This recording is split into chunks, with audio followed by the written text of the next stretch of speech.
नमस्कार मित्रांनो, स्वागत आहे तुमचं पॉवर युट्यूब चॅनलवर.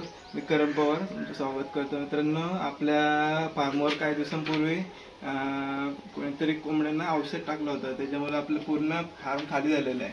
तर आता आपण पुन्हा एकदा रिटर्न फार्म वगैरे पूर्ण साफ करून घेतो.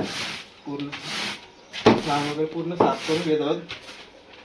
त्या दिवशी आपण सकाळी आलो फार्मवर, तर बघायला भेटलं असं पक्षी मेलेले पडले होते आणि लास्ट स्टेजला एकदम पक्षी असं हे देत होतं. बघू शकता तुम्ही अशा प्रकारे झटका देतो आणि अचानक मरून जात होते पक्षी. खूप मोठं नुकसान झालेलं आहे. बघू शकता किती पक्षी मेलेत मित्रांनो. आपण त्यांचा PM पण केला, पण त्याच्यामध्ये कोणताच डिसीज नाही आपल्याला दिसून आला, राणीखेत वगैरे. तर मित्रांनो, पूर्ण घाण झालेली आहे शेडमध्ये. आता आपण साफ करून घेणार. उंदरांनी तर पूर्ण वाट लावून टाकली. शेडमध्ये कोंबडे वगैरे नसल्यामुळे आपण पण येत नाही इकडे, तर उंदरांनी पूर्ण कोंबाला होल मारून पूर्ण माती बाहेर काढलेली आहे. घाण बघू शकता पूर्ण शेडमध्ये झालेली. तर त्याला आपण पूर्ण घाण भरून घेणार आहोत आणि एकदा शेड धुवून मस्त की सर्व साईडला चुना वगैरे मारून घेणार आहोत. तर त्याचे पण व्हिडिओ आपल्या यूट्यूब चॅनलवर येतील. या कंपाऊंडसाठी आपण 2 जाळीचे बंडल आणलेले आहेत. कंपाऊंड दाखवतो. तर मित्रांनो, अशा प्रकारे पूर्ण इकडे पण घाण झालेले डब्बे वगैरे सर्व असं सामान पडलेलं होतं. हे पण आपण पूर्ण बाहेरचं क्लीन करून घेणार आहोत आणि आपण पुन्हा एकदा नव्याने फार्म चालू करत आहोत. ते सावलीसाठी आपण ग्रीन नेट वगैरे टाकलेलं जालीवर, तर पुन्हा एकदा आपण फार्म चालू करणार आहोत. तर मित्रांनो, आता पुन्हा एकदा आपण 500 पिल्लं भरणार आहोत. तर त्यांची ब्रूडिंग मॅनेजमेंट, वॅक्सिनेशन वगैरे सर्व आपण टोटल आपल्या चॅनलवर व्हिडिओ टाकणार आहोत.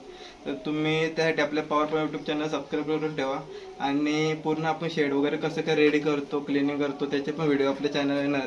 तर आपलं पॉवर यूट्यूब चॅनलला सबस्क्राईब करून ठेवा. धन्यवाद मित्रांनो, आणि असंच सपोर्ट करत राहा. तर आपण पुन्हा एकदा जोरात आपल्या व्यवसायाला सुरुवात करणार आहोत. धन्यवाद. बघा तर मित्रांनो, पूर्ण जे आतमध्ये लिटर होतं, शिटी वगैरे पडलेली होती, ते आपण पूर्ण साफ करून घेतलेले. पूर्ण फार्म क्लीन केलेलं आहे आणि इकडे जे उंदरांनी कोबा जो फोडलेला आहे याच्यामध्ये पाणी वगैरे टाकून नंतर आपण त्याच्यात पूर्ण माती भरणार आहोत आणि त्याच्यावर पूर्ण परत कोबा करून घेणार आहोत एकदम व्यवस्थित. आणि आता आपलं शेड एकदम क्लीन झालं. आता त्याला एक दिवस पूर्ण पाण्याने धुवून घेणार आहोत. त्याची पण व्हिडिओ आपल्या चॅनलवर येणारच आहे. आणि मित्रांनो, आता इथे पण शेड करायचं आहे. तर ही जी झाडं आहेत, हा एक झाड आहे त्यामध्ये, हा एक आहे, ही 3 झाडं आहेत. ते आपल्याला अगोदर काढायची आहेत. त्याच्यानंतर फक्त ही जी माती आहे, इथे थोडंसं जास्त माती आहे, ती काढून पूर्ण इथं लेवल करून घेणार आहोत. आणि इथे आपण काही कोबा वगैरे नाही करणार, वरून फक्त शेड करून घेणार आहोत आणि साईडून कंपाऊंड.